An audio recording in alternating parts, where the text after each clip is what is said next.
बिस्मिल्लाहिर्रहमानिर्रहीम। आज हम एक नया टॉपिक पढ़ेंगे क्योंकि हमारे पास है work and types of work, यानी हमारे पास वर्क क्या है और वर्क की जो टाइप्स है वो कौन सी है। तो अगर हम देखें तो अगर डेली लाइफ में अगर एक बंदा बहुत काम कर रहा हो, किसी खेत में कोई मजदूर बहुत काम कर रहा हो या कोई स्टूडेंट है जो कि बहुत स्टडी कर रहा हो, उसको हम कहते हैं कि बहुत हार्ड वर्किंग है, यानी बहुत ज़्यादा काम कर रहा है। तो लेकिन अगर हम फिर इसमें देखें उसमें तो ये वर्क ठीक है, चलता है, क्या वो बहुत वर्क कर रहा है, बहुत हार्ड वर्किंग। लेकिन फिर इसमें वर्क का वो मीनिंग नहीं है जो कि आम डेली लाइफ में होता है। फिर इसमें वर्क के लिए एक अपना फार्मूला होता है, एक अपना कंसेप्ट होता है कि हम वर्क किस को कहते हैं। तो आइए ज़रा उसके बारे में पढ़ते हैं। तो हमारे पास वर्क, अब वर्क की डिफिनीशन क्या है? When a force displace a body in its direction work is done।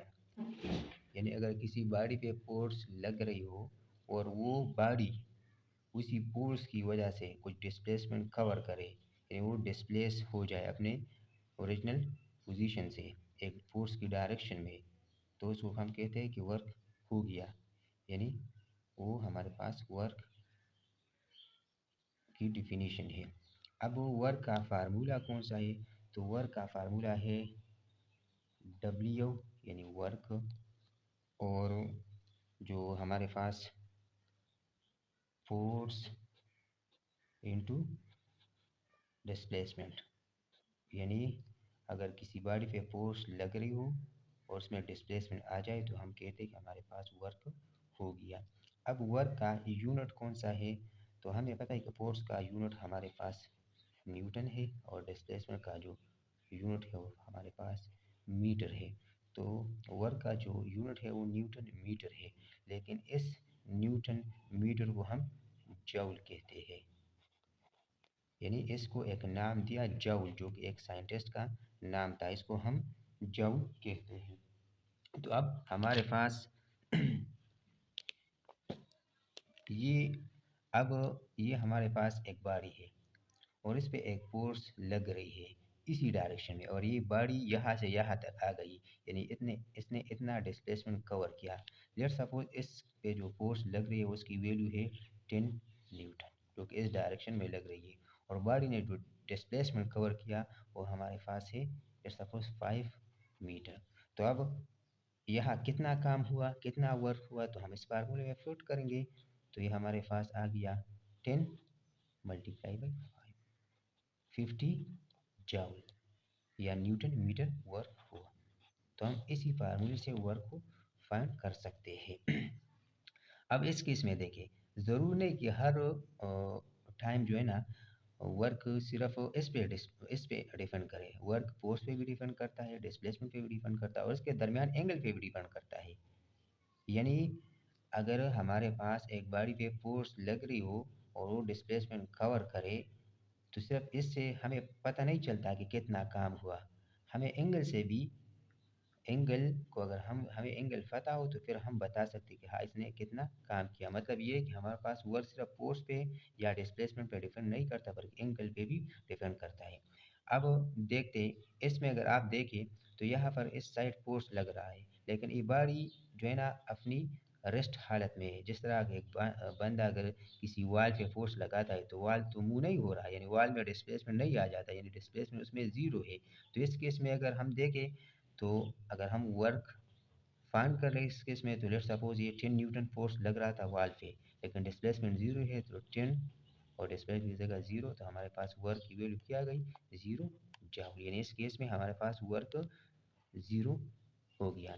अब इस केस में देखें, इसमें ये बॉडी जो है ना ये मोशन भी कर रहा है अलॉन्ग अ सर्कुलर पाथ, और फोर्स भी लग रहा है सेंट्रीपिटल फोर्स सन की तरफ। अब यहाँ पे फोर्स, यहाँ पे वर्क की वैल्यू क्या होगी, आया वर्क यहाँ पे।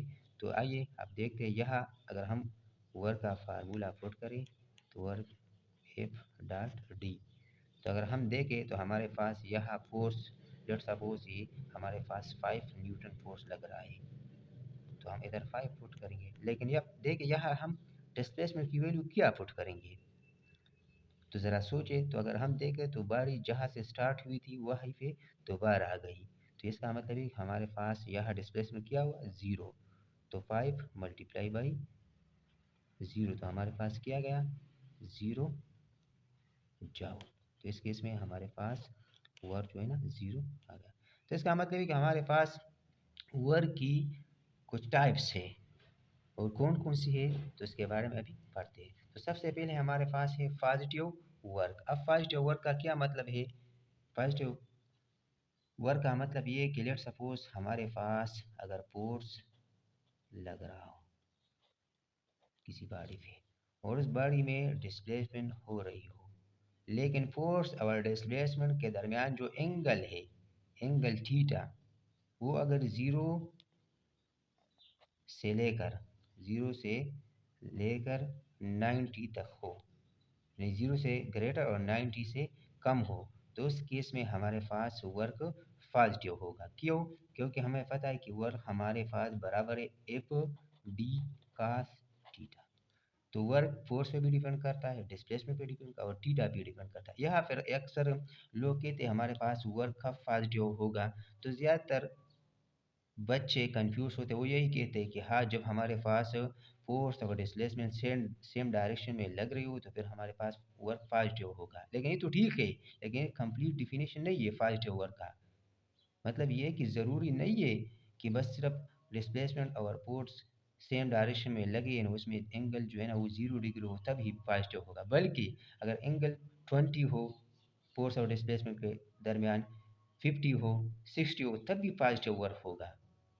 यानी 90 से अगर कम हो तो हमारे पास वर्क पॉजिटिव होगा, ज़ीरो या ज़ीरो से ज़्यादा अगर एंगल हो और 90 से कम एंगल हो तो हमारे पास वर्क पॉजिटिव होगा। किस तरह, आइए देखते हैं। लेट्स सपोज ये हमारे पास एक गाड़ी है जो कि ऊपर से ज़मीन की तरफ आती है।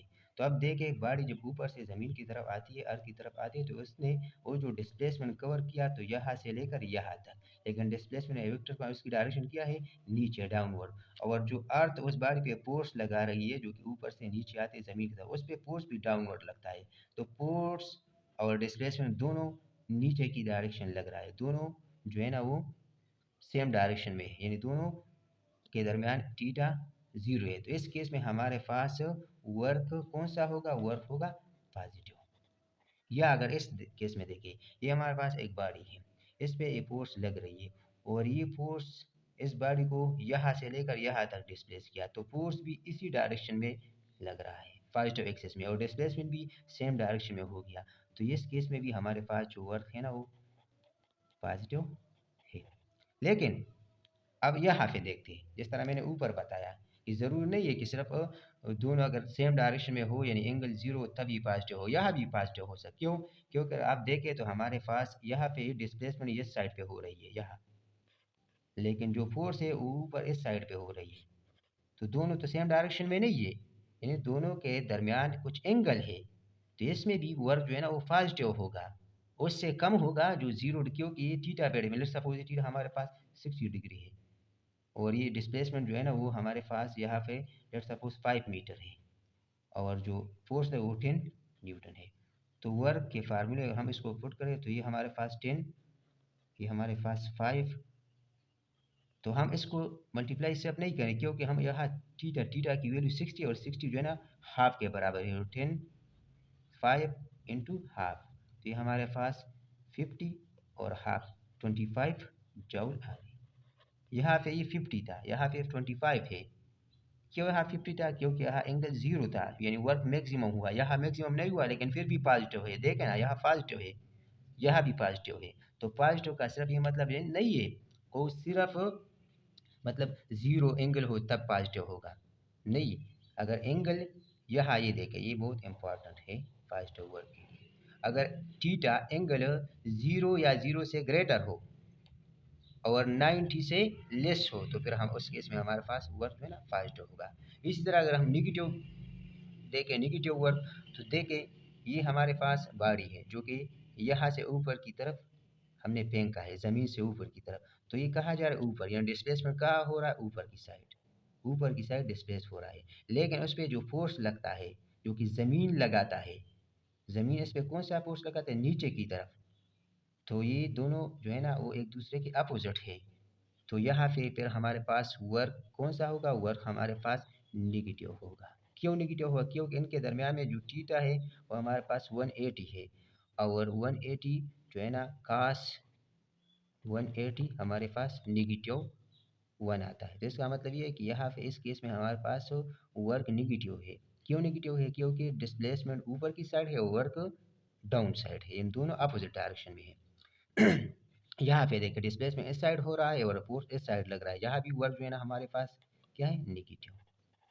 अब यहाँ पे देखें, यहाँ पे बिल्कुल अपोजिट नहीं है, जिस तरह यहाँ था या यहाँ था। यहाँ पे ये अगर देखें तो इनके दरमियान में जो एंगल है वो लेट सपोज 130 है, लेकिन फिर भी यहाँ पे जो हमारे पास वर्क है वो कौन सा होगा, नेगेटिव होगा। क्यों, क्योंकि हमारे पास जब थीटा की वैल्यू, ये बहुत इंपॉर्टेंट है, थीटा की वैल्यू हमारे पास 90 से ग्रेटर हो और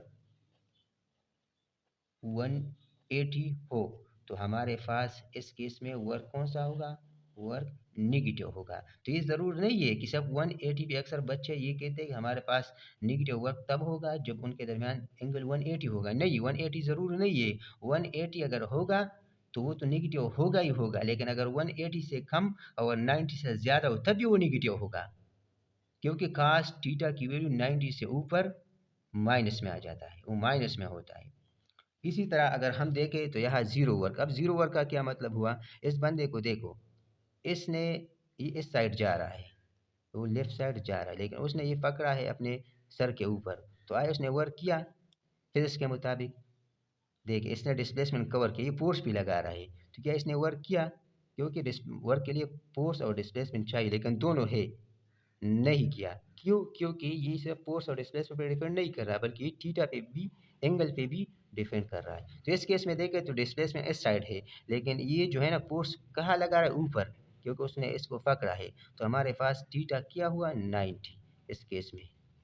तो वर्क में अगर हम पुट करें तो हमारे पास लेट सपोज उसने फोर्स लगाया 10 न्यूटन, डिस्प्लेसमेंट 5 मीटर, तो 10 5 और कास 90 हमारे पास कौन सा क्या होता है, ज़ीरो, तो वर्क हमारे पास ज़ीरो हो गया। अब एक यहाँ देखें, यहाँ पे भी ये डिस्प्लेसमेंट यहाँ कवर कर रहा है, लेकिन जो फोर्स है ऊपर की साइड हो रहा है, तो यहाँ पे भी एंगल कितना है, 90 डिग्री। तो वर्क कौन क्या हुआ, वर्क हमारे पास ज़ीरो हो गया। यहाँ पे देखें तो यहाँ पे देखें तो डिस्प्लेसमेंट, यहाँ पे डिस्प्लेसमेंट भी ज़ीरो है, और अगर देखें तो इसका ये डिस्प्लेसमेंट जो कवर कर वो इस डायरेक्शन में है।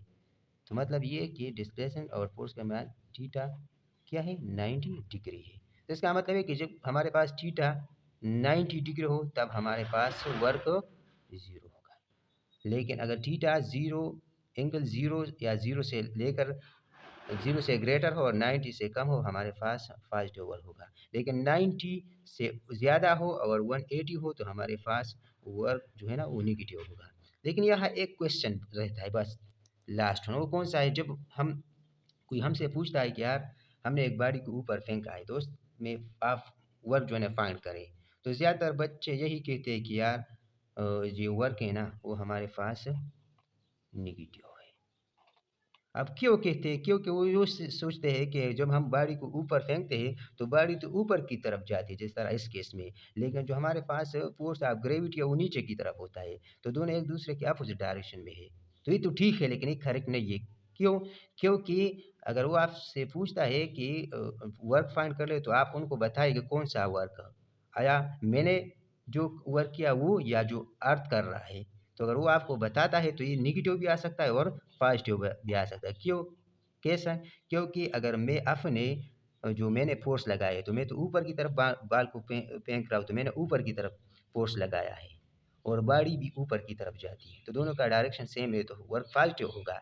लेकिन अगर हम अर्थ के रिस्पेक्ट में फाइंड करें तो अर्थ फोर्स नीचे लगाता है, लेकिन बाड़ी ऊपर की तरफ जा रही है, तो फिर हमारे पास वर्क उस केस में निगेटिव होगा।